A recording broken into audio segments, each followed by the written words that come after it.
monde. Ce jour-là, ta mère, elle a l'impression qu'elle allait mourir, tellement les douleurs, elles sont intenses. Et les hommes, on ne sait pas de quoi on parle quand on parle de cela. Il n'y a qu'une femme qui peut l'expliquer.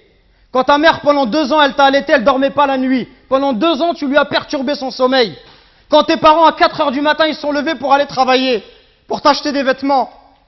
Quand lorsque tu es malade, ta mère, elle ne trouve pas le sommeil. Même quand tu as 30 ou 40 ans, si tu rentres à 1 heure du matin, ta mère, elle t'attend encore pour demander de tes nouvelles ou pour te préparer à manger. Qui va se comporter avec toi si ce n'est pas ta mère et ton père? Qui va se comporter comme ça avec toi? Et nous, on est gentils avec nos copains. À n'importe quelle heure, on répond à l'appel de nos amis qui nous demandent de l'aide, on les aide. Mais est-ce qu'on aide nos parents? Est-ce qu'on est à leur écoute? Est-ce qu'on leur donne du temps? Est-ce qu'on leur montre du respect?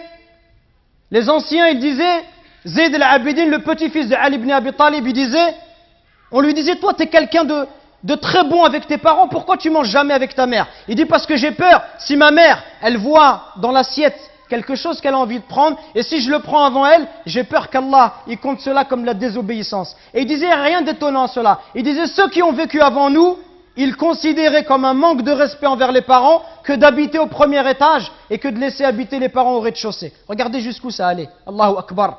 Le simple fait d'être au-dessus de sa mère, au premier étage de sa mère, au rez-de-chaussée, ils considéraient ça comme un manque de respect.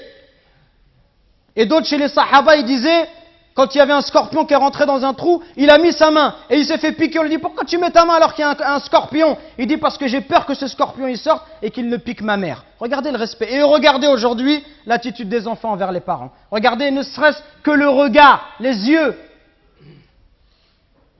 Wallahi mes frères, si nos parents ils invoquent contre nous, wallahi c'est pour nous le malheur dans la vie d'ici-bas et dans celle de l'au-delà. Allah Azza wa Jal, par l'intermédiaire du prophète alayhi salatu wassalam, il nous dit qu'Allah il a interdit le paradis.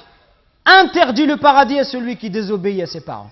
Donc attention mes frères, à ne pas causer du tort à nos parents, à ne pas leur manquer de respect, mais soyons plutôt à leur écoute, soyons plutôt bons, miséricordieux pour eux. Et ceux qui doivent le plus profiter de notre générosité, de notre douceur, notre bonté, notre bon comportement, les premiers à profiter de cela, ça doit être nos parents.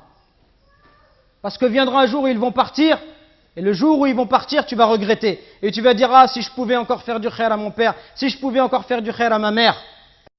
Nous récoltons vos dons pour la construction d'une nouvelle mosquée à Longjumeau. Walillahi alhamd. Barakallahu fikum. Qu'Allah il accepte ces dons de votre part. Et continuons, Inch'Allah. Et bi'idhnillah, dans pas longtemps, on espère avoir de bonnes nouvelles. Qumu ila salatikum yarhamni wa yarhamkumullah.